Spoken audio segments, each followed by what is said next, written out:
It's my feel-good breakfast show.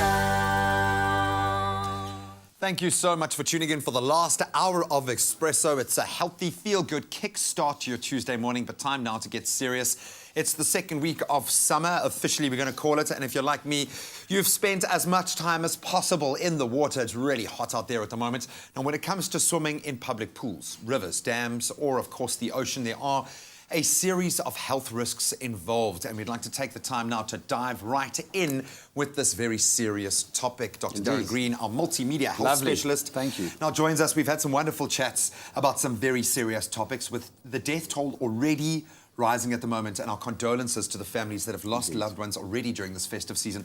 This is a major concern and something that we often don't look into until it's too late.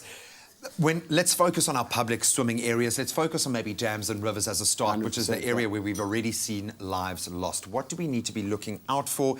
Because often you don't know that there's underpool. Maybe you don't know that you're actually entering into a dangerous situation. Correct. I think assessing the environment for hazards is right at the top of the list.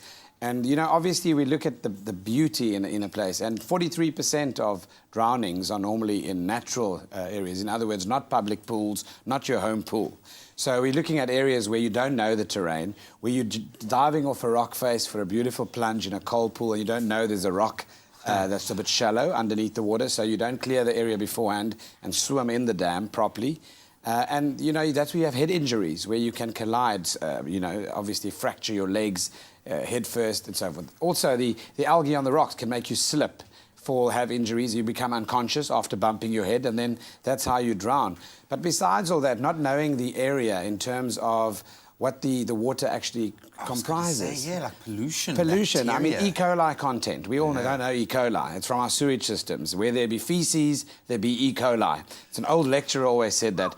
And we see obviously green, fluorescent kind of algae everywhere. That's a warning sign right there. Yeah.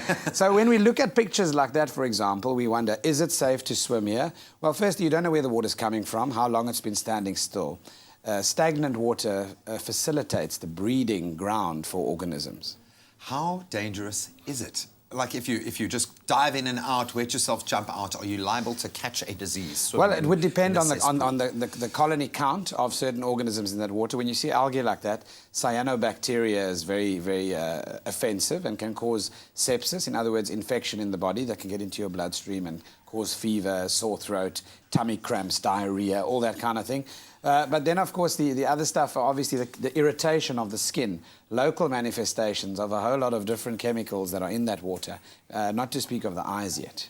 Oof, man. So we'll delve a little bit deeper into some of those, the toxins that are involved in swimming as well. But we're also going to get into, I think, the things that we often don't see. And you mentioned that it's, you know, these environmental situations are where most deaths occur when it comes to drownings in that case. So we're going to really get into that conversation a bit deeper. But we'd love to hear from you, get your advice as well at home, or if you have any questions to pose to the doctor, maybe a surprise ailment that you picked up while you were swimming in a dam or river. 083 9133 728. That is the number to dial.